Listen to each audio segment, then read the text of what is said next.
Crookston Castle is a ruined medieval castle in the Porlock area of Glasgow, Scotland. It is located some 5 miles, 8 kilometers, southwest of the city centre, on a hill overlooking the Lough Water, just before its confluence with the White Cart Water. Crookston Castle was built by the Stuarts of Darnley around 1400 and is set within earthworks constructed in the 12th century. Once the property of the Earls and Dukes of Lennox, the castle was extensively repaired following a siege in 1544, and it is the only surviving medieval castle in Glasgow. Crookston is surrounded by a defensive ring ditch that dates back to the 12th century when Sir Robert de Crac, who also gave his name to the village of Crookston, built a timber and earth castle. Remains of a chapel founded by de Crac in 1180 have been uncovered. Evidence of an even earlier fortification on the same site has also been found.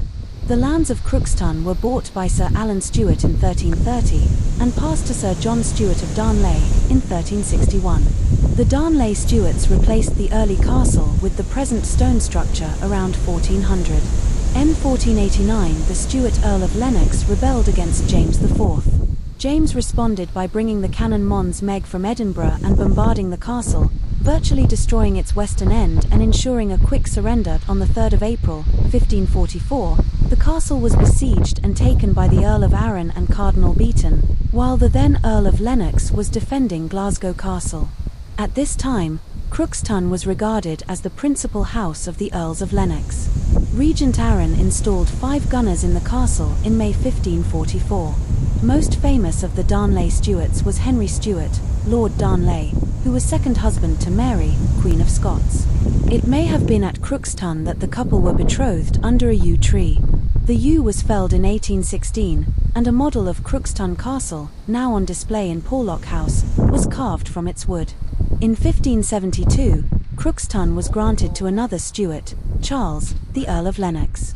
In 1703, the Duke of Lennox sold the castle to the Duke of Montrose, and it remained the property of the Dukes of Montrose until 1757, when it was sold by William Graham, 2nd Duke of Montrose, to the Maxwells of Porlock. Following several years of abandonment, the castle was partially restored by the Maxwells in 1847 to honour Queen Victoria's visit to Glasgow.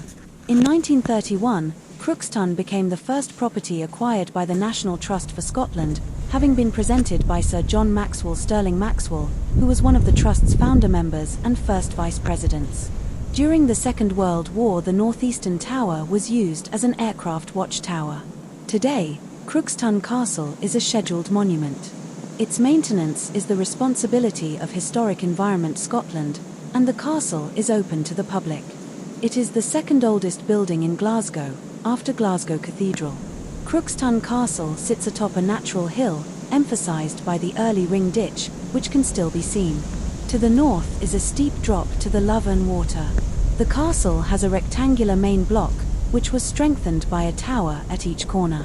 This formed an irregular X-plan shape, an unusual layout also seen at Hermitage Castle. Only the northeast corner tower survives to its former height, as well as the basement of the southeast tower. The 2 western towers were destroyed in the 15th century and never rebuilt. Repairs in the 19th century have obscured even the remains of these. The main body of the castle measures about 19 m by 12 m, with walls up to 3.7 m thick, and the northeast tower is around 6 m square. The entrance is on the north side, adjacent to the northeast tower, and defended by a portcullis and 2 doors. A straight mural stair leads up to the right, while ahead is a barrel-vaulted basement with slit windows and a well. The hall is at first-floor level, and was also vaulted, rising to 8.3 m high. A turnpike stair in the southeast corner gave access to another story above the hall, as well as upper rooms in the eastern towers. The towers had 1 room on each floor. In the basement of the northeast tower is a prison only accessible from above, while at the top there is access to the 4 stories of the tower via modern iron ladders, opening onto an impressive view from the roof. The top of the northeast tower, including corbels, was also rebuilt in the 19th century. The poets Robert Burns, William Motherwell and Robert Tannahill have all mentioned the castle in their works, while Sir Walter Scott, in his 1820 novel The Abbot, suggested Mary, Queen of Scots, watched the Battle of Langside from beneath its yew tree.